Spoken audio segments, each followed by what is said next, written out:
जय हिंद। अर्चना competitive classes में आप लोग का स्वागत है। अभी मैं आप लोगों के लिए जो भी पढ़ा चुका हूं अभी तक, बंगाल का गवर्नर, गवर्नर जनरल, भारत का गवर्नर जनरल, इसी से मैं कुछ क्वेश्चन लेकर के आया हूं जो आपको परीक्षा में बहुत सहायता करेगा। ठीक है, तो इसको हम लोग देखते हैं। पहला क्वेश्चन है, प्रेस को स्वतंत्रता देने वाला गवर्नर जनरल कौन था? प्रेस को स्वतंत्रता देने वाला गवर्नर जनरल कौन था? अब देखिए, इसमें ऑप्शन दिया है लीटन, दूसरा रिपन, तीसरा डफरिन, चौथा मेटकाफ। ठीक है, तो प्रेस को स्वतंत्रता देने वाला, हम लोग भारत के गवर्नर जनरल की वीडियो में पढ़े हैं। ठीक है, लॉर्ड विलियम बेंटिंक के बाद जो 1828 से 35 तक था, 35 से 36 मेटकाफ था। बेंटिंक मेट पर मैट्रिक भी बताया था। ठीक है, तो मेटकाफ से एक ही क्वेश्चन में बताया था कि आता है कि प्रेस की स्वतंत्रता या समाचार पत्रों का स्वतंत्रता मिली थी, समाचार पत्रों से पूरे प्रतिबंध हटाए गए थे, या प्रेस भी दे सकता है। तो देखो यहाँ पे प्रेस लिखा है। ठीक है, प्रेस को स्वतंत्रता देने वाला गवर्नर जनरल, तो कौन हो जाएगा? मेटकाफ, यानी कि इसका चौथा ऑप्शन।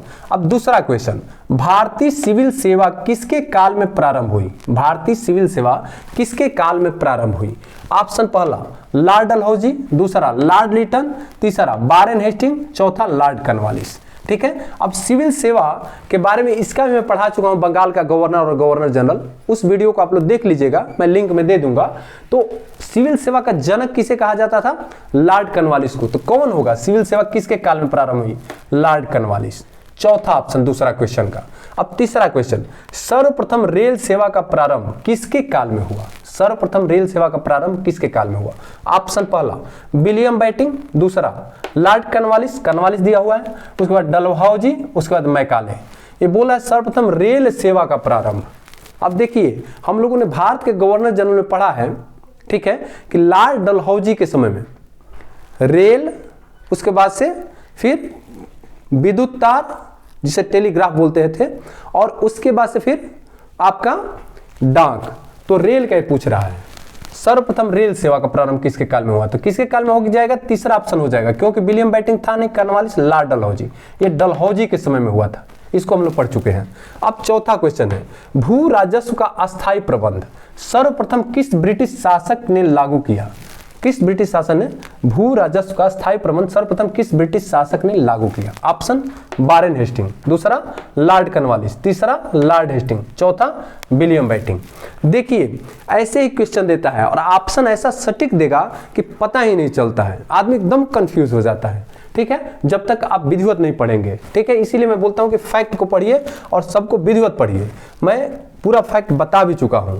तो भू राजस्व का अस्थायी प्रबंध, अब देखिए, लॉर्ड वारेन हेस्टिंग जो थे बंगाल के गवर्नर जनरल, उन्होंने 1 वर्ष और 5 वर्ष के लिए जैसे ठेकेदारी प्रथा शुरू किए थे, लेकिन लॉर्ड कॉर्नवालिस ने क्या किया था? अस्थायी व्यवस्था कर दिया था। इसने क्या किया? अस्थायी। ठीक है, 1793 में। तो कौन हो जाएगा अस्थायी भू राजस्व का अस्थायी प्रबंध? लॉर्ड कॉर्नवालिस, यानी कि दूसरा ऑप्शन। उसके बाद पांचवा क्वेश्चन, किस ब्रिटिश शासक के समय में सर्वाधिक देशी राज्य ब्रिटिश भारत में मिलाए गए? किस ब्रिटिश शासक के समय सर्वाधिक देशी राज्य ब्रिटिश भारत में मिलाए गए? ऑप्शन पहला लॉर्ड वेलेस्ली, दूसरा लॉर्ड हेस्टिंग, तीसरा वारेन हेस्टिंग, चौथा लॉर्ड डलहौजी। अब देखिए, यहाँ भी कितना कंफ्यूजन हो रहा है। लॉर्ड वेलेस्ली भी मिलाया था, लॉर्ड वेलेस्ली भी मिलाया था बहुत सारे क्षेत्रों को, उसके बाद से लॉर्ड डलहौजी था। ठीक है, ये दोनों मिलाए थे, लेकिन ये पूछ रहा है कि किस ब्रिटिश शासक के समय में सर्वाधिक देशी राज्य ब्रिटिश भारत में मिलाए गए? तो कौन सा हो जाएगा? लॉर्ड डलहौजी। भारत के गवर्नर जनरल जब हम लोग पढ़े हैं, तो लॉर्ड डलहौजी ने व्यपगत के सिद्धांत के आधार पर भी बहुत सारे क्षेत्रों को मिलाया था, जिसमें सतारा, ठीक है, जैतपुर, संभलपुर, बघाट, और उसके बाद से उदयपुर, झांसी, नागपुर और अवध, इनको मिला लिया था। तो लॉर्ड डलहौजी हो जाएगा। उसके बाद से अगला क्वेश्चन है, जो 6वां क्वेश्चन है, किस ब्रिटिश शासक ने मराठों को अंतिम रूप से पराजित कर दिया? ठीक है, किस ब्रिटिश शासक ने मराठों को अंतिम रूप से पराजित कर दिया? पहला ऑप्शन लॉर्ड वेलेस्ली, दूसरा लॉर्ड हेस्टिंग, तीसरा वारेन हेस्टिंग, चौथा लॉर्ड डलहौजी। देखिए, पूरे मैंने देता है ना, तो पूरा कंफ्यूजन रहता है, लेकिन आप बढ़िया से पढ़े रहेंगे तो कोई कंफ्यूजन नहीं रहेगा। किस ब्रिटिश शासक ने मराठों को अंतिम रूप से पराजित किया था? तो लॉर्ड हेस्टिंग। देखिए, दूसरा ऑप्शन जो है ये सही होगा, क्योंकि लॉर्ड हेस्टिंग्स के बारे में हम लोग पढ़ चुके हैं, जिसने मराठों को अंतिम रूप से पराजित कर दिया था।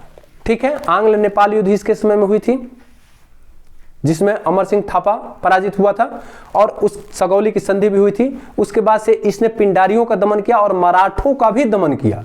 तो अंतिम रूप से किसने दमन किया? मराठों का लॉर्ड हेस्टिंग। क्लियर है? उसके बाद अगला क्वेश्चन है 7वां कि भारत में सर्वप्रथम टेलीग्राफ व्यवस्था प्रारंभ हुई थी। टेलीग्राफ व्यवस्था प्रारंभ हुई थी, किसने किया था? ठीक है, यहां पे देखिए टाइम दे दिया है 1850, 1853, 1854, 1856। अब हम लोगों ने इसमें पढ़ा है लॉर्ड डलहौजी के बारे में, और लॉर्ड डलहौजी जो भारत के गवर्नर जनरल थे, और उसमें हम लोगों ने देखा कि रेल का, ठीक है, पहली पटरी बिछाई गई थी, पहली ट्रेन चली थी, और उसके बाद से फिर रेल किससे चलती है? विद्युत तार से, जिसे टेलीग्राफ भी कहा जाता है, और उस पर डाक। तो टेलीग्राफ पूछ रहा है कि सर्वप्रथम टेलीग्राफ व्यवस्था प्रारंभ हुई थी, वो भी टाइम पूछ दे रहा है। तो आप जब लॉर्ड आप क्या बोलते हैं डलहौजी को पढ़ेंगे बढ़िया से, तब आपको पता चलेगा। मैं बोला कि लॉर्ड डलहौजी सबसे ज्यादा क्वेश्चन आता है, बोला भी हूं।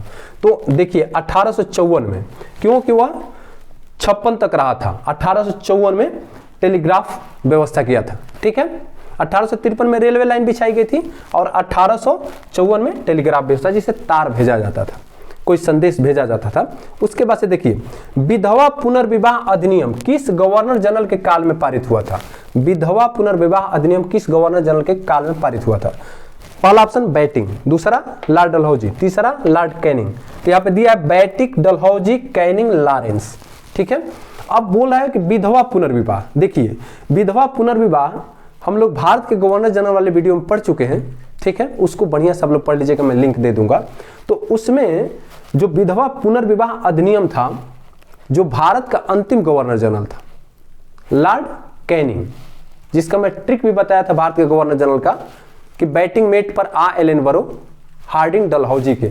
तो डलहौजी भी 56 तक रहा, 48 से 56 तक यह भी रहा, और लॉर्ड कैनिंग 56 से लेकर के 62 तक रहा, 1856 से 62 तक। और ये पूछ रहा है कि विधवा पुनर्विवाह किस गवर्नर जनरल काल में पारित हुआ? तो लॉर्ड कैनिंग के समय में। देखिए कितना कंफ्यूजन, 56 तक डलहौजी भी रहा, 56 तक ये भी रहा, और 1856 में ही हुआ, और 1856 तक दोनों रहे थे।